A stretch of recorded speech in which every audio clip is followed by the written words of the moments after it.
Okay. Oh.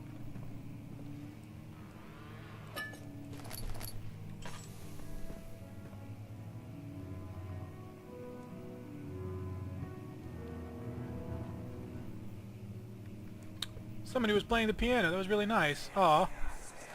Oh. Much of the castle is old and hasn't been tended to for centuries. When the shadow arrives, it won't take long until things start falling apart. We're just buying time anyway. Let's do what we can. There isn't much to be done about the wars. We should reinforce weak structures. The ground will tremble and there's a risk everything will cave in on us, especially downstairs. Here, and there. Let's get the servants working on it. Okay. I really like the voice acting in this game. It's very authentic. Oh. I'll take that. Thank you very much.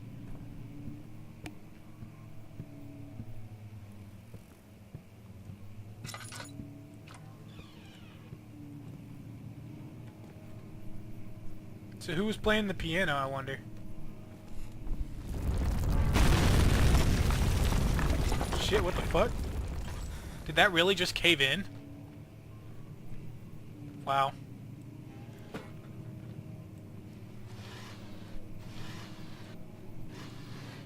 Take that, thank you very much.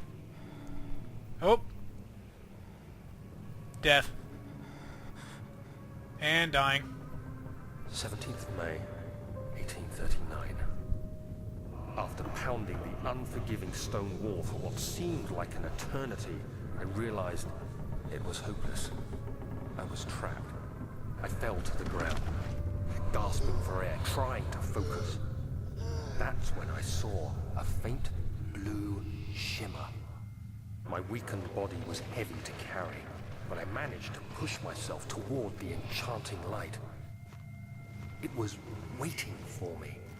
Enclosed in dark nothingness, I felt myself drawn to the mystic light. I reached out, closing it in my hands. The faint glow escaped my fingers and began to spark brightly and spirit me away, unlocking alien memories of spiraling towers, endless deserts, and impossible geometry.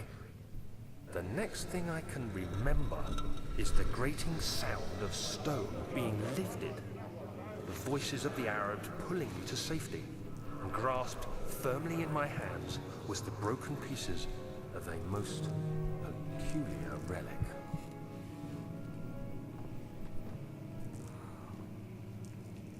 Somebody was playing the piano again. Man, that's some lame shit right there. God, what the fuck is wrong with my sanity? Jesus. There we go. Good lord. That was some ridiculous shit right there. Ah.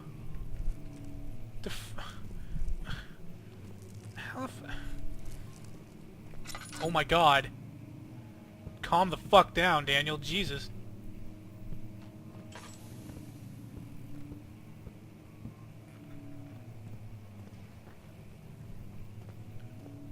What's this? Fragile but not breakable by hand? How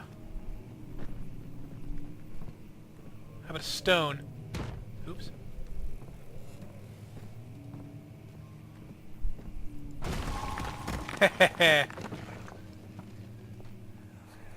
Oh. You have to be swift when you activate the first one. You hear that? If it stops, you'll have to start over. Isn't all this a bit excessive?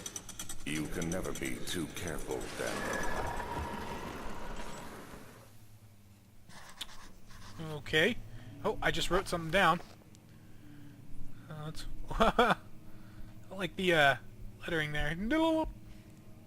What did I write? That's diaries. Mementos, here we go. There's some sort of secret door mechanism in the local history room.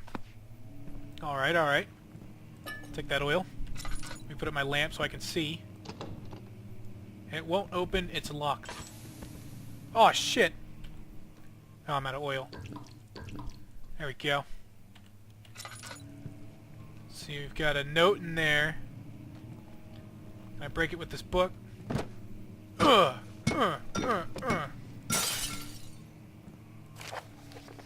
Alstadt and Brennenburg Castle 1801.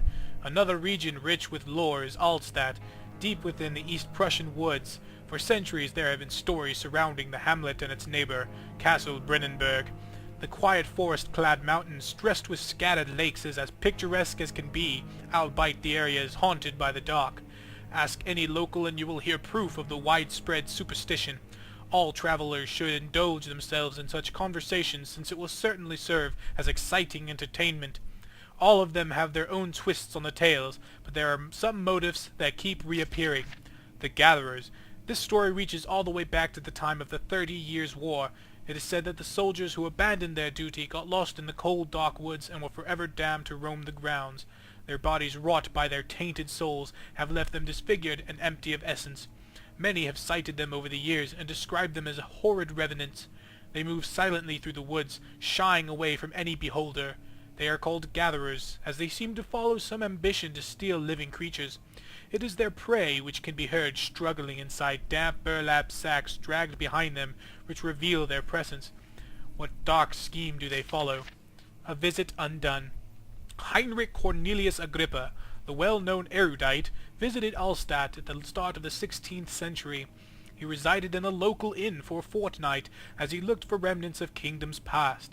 During his stay, all the prominent members of society paid notice, and he is mentioned in many records of the time. One day, he went to investigate a burrow in the northwestern glades, only to never be seen again. Heinrich is known to have passed away in Grenoble some 10 years later. He dismissed the notion of ever visiting Alstadt, which makes you wonder what really happened.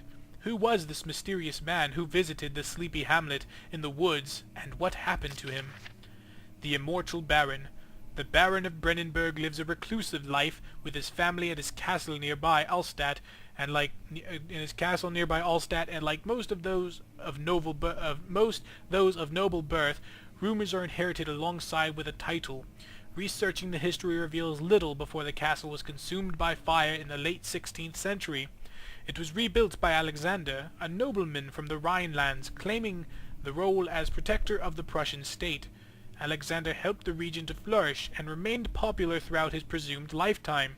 The family has always been secretive when it comes to lineage and heritage, therefore the birth and death of Alexander and his offspring was never been fully recorded.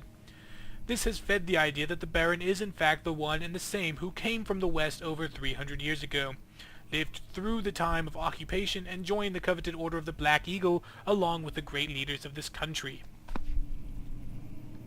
An interesting tale, if I do say so. Is there anything back here? Whoa, that was... Whoa! I can play hockey with these, hell yeah. Alright, he lines up for the shot. Huh!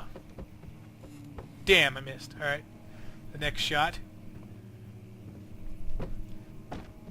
Oh, that didn't work. Anyway, alright, so...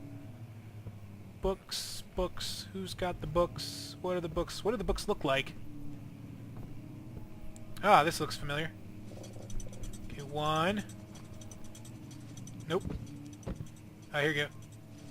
Two. Three. Oh, there's only three? Hey! Alright. Got a cupboard here.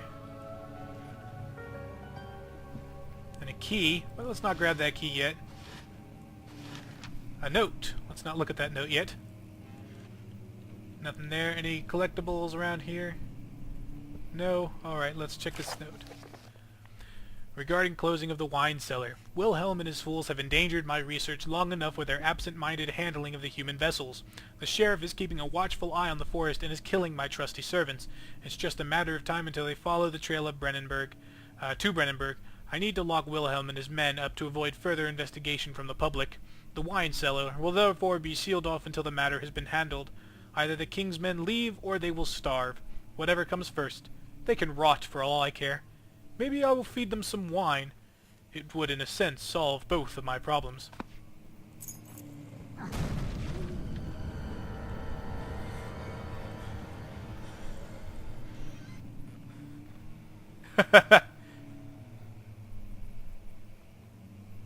I don't know. I don't know what the hell that was.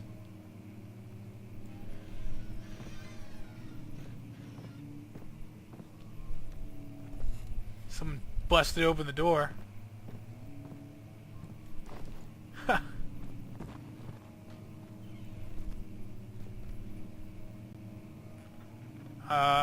Well, okay then. All right. Well, I think that's a good place to end this here. Like and favorite if you enjoyed, and I'll see you next time. Take it easy.